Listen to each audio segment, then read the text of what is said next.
جب ہم ظلم کر رہے ہوتے ہیں نا تو ہم بھول جاتے ہیں، ہم کہتے ہیں سارے دروازے بند ہیں، ہر آدمی مجھ سے ڈرتا ہے، میں اقتدار میں ہوں، میرے ہاتھ میں دھرا ہے، میری جیب میں نوٹ ہے، اس وقت سارے لوگ میرے حق میں بولتے ہیں، اس وقت زمینی حقائق میرے ساتھ ہیں، کون مجھے پوچھ لے گا؟ حالانکہ یہ وقت زیادہ لمبا نہیں چلتا،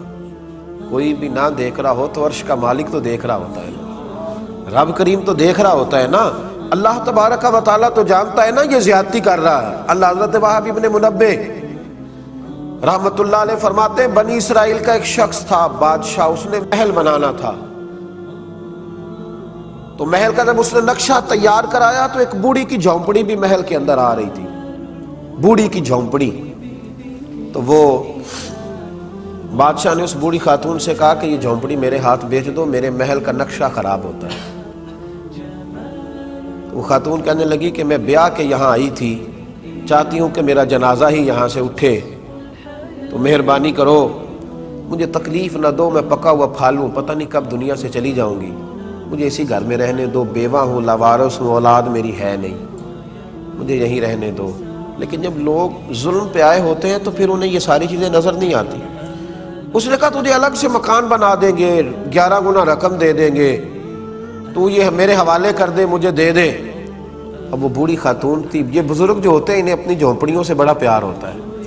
بچے گاؤں سے چلے جاتے ہیں شہر میں، لیکن دادا جان کہتے ہیں کہ میرا یہیں دل لگتا ہے، دادی اماں کہتی ہے کہ مجھے بیٹا یہیں رہنے دو، یہی مجھے وقت گزارنے دو۔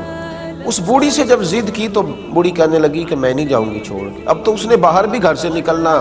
چھوڑ دیا، اپنے گھر کے اندر رہتی کہ میرا کوئی مکان نہ گرا دے۔ بادشاہ نے 4-5 لوگوں کا ذمہ لگایا کہ جب خاتون گھر سے نکلے نا تو اس کی جھونپڑی گرا دینا۔ وہ بیچاری کسی حاجت طبی کے لیے،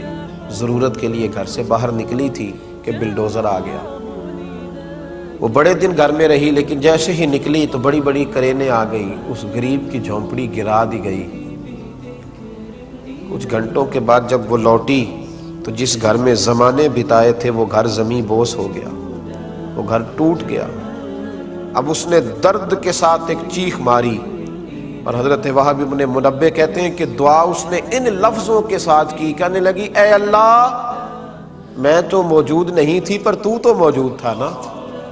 اے مالک میں تو موجود نہیں تھی پر عرش کے رب تو تو موجود تھا نا، تو تو دیکھ رہا تھا، یہ کیسے ہوا؟ فرماتے ہیں جب اس ماں نے اس درد سے دعا کی، میرے محبوب نے فرمایا جب مظلوم دعا کے لیے ہاتھ اٹھاتا ہے تو آسمان دروازے کھول دیتا ہے۔ جب اس نے کہا نا کہ اے اللہ تو تو موجود تھا، تو رب کریم نے فرشتوں کو حکم دیا کہ یہ سارے کا سارا علاقہ زمیں بوس کر دو، اس بادشاہ کا تخت زمین سے اٹھا کے پلٹ دو، یہ ساری بستی تباہ کر دو۔ جو لوگ ظلم کرتے ہیں وہ بچا نہیں کرتے، فرمایا وہ سارا شہر تباہ کر دی۔ ہم یہ سمجھتے ہیں کہ کون ہے دیکھنے والا، دروازے تو بند ہیں، اقتدار میرے پاس، طاقت میرے پاس، میں نے اس کو بھی سمجھا لیا ہے، اس پہ بھی روک ڈال لیا ہے، اس شخص کو بھی اپنے ہاتھ میں کر لیا، اس کو بھی کنٹرول کر لیا، اب کون ہے تو میرے خلاف بغاوت کرے گا؟ جب بغاوت ہوتی ہے تو بڑے بڑے تاج اچھل جاتے ہیں، بڑی بڑی کرسیوں کے چاروں پیر ٹوٹ جاتے ہیں،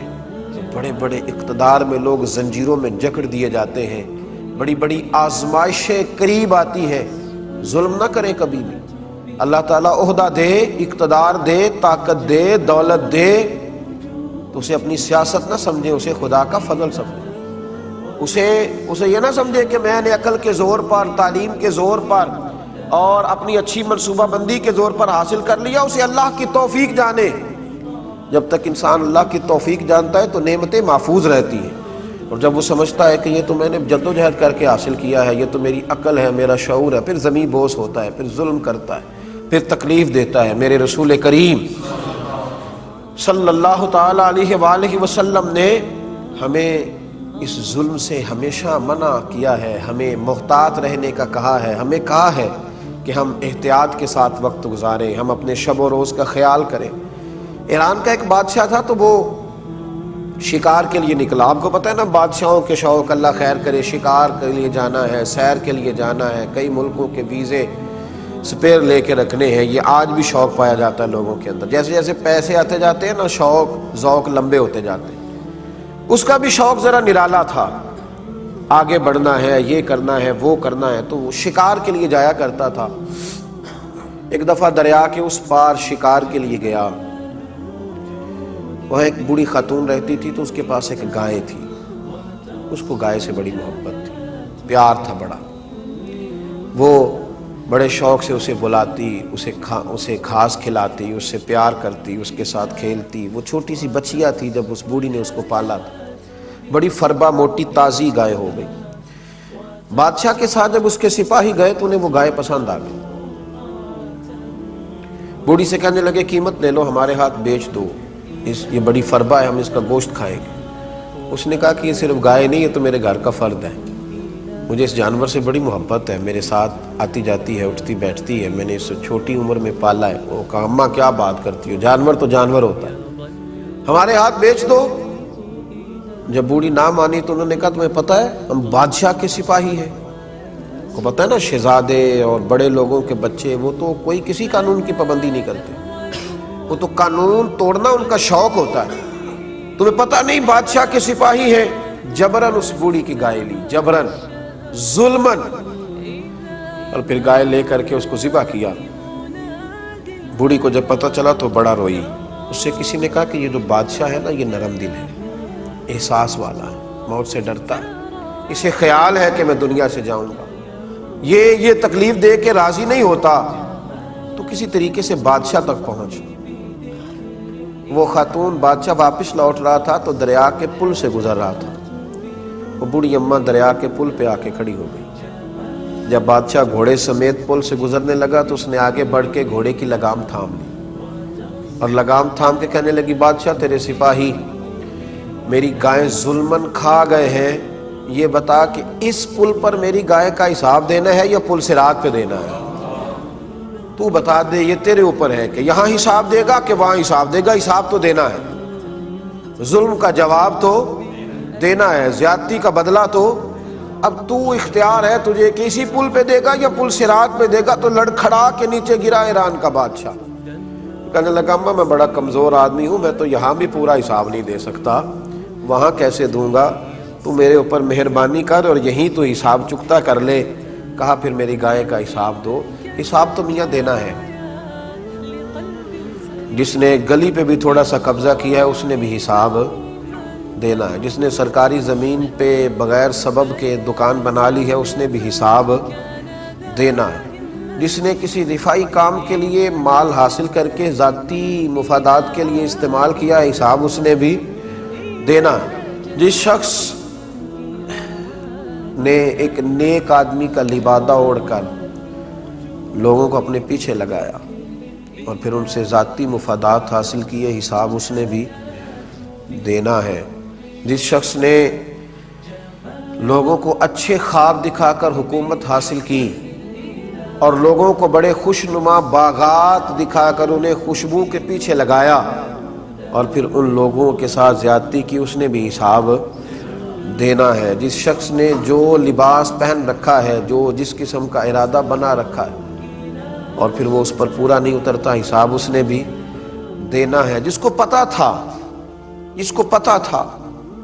جس کو یہ خبر تھی کہ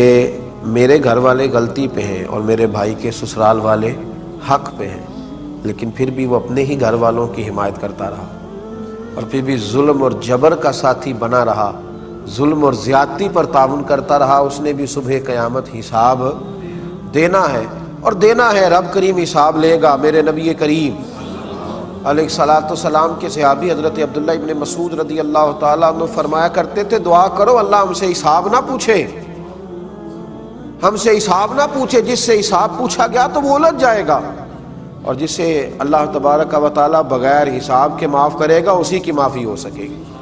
جسے اللہ بغیر حساب کے۔ ہماری چھوٹی چھوٹی زیادتیاں، میں اکثر سوچتا ہوں کہ کوئی کسی کو گالی دے کے نکل جاتا ہے اور وہ سمجھتا ہے کہ یہ تو غریب تھا کچھ نہیں کر سکا۔ حضور صلی اللہ علیہ وسلم نے فرمایا مومن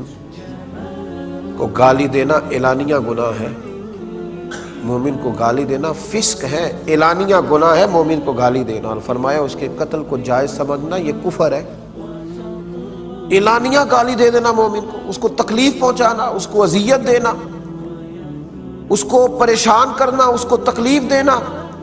کبھی ایسا نہ کریں۔ کوشش کریں آسانیاں پھیلانے کی، کوشش کریں درگزر کرنے کی،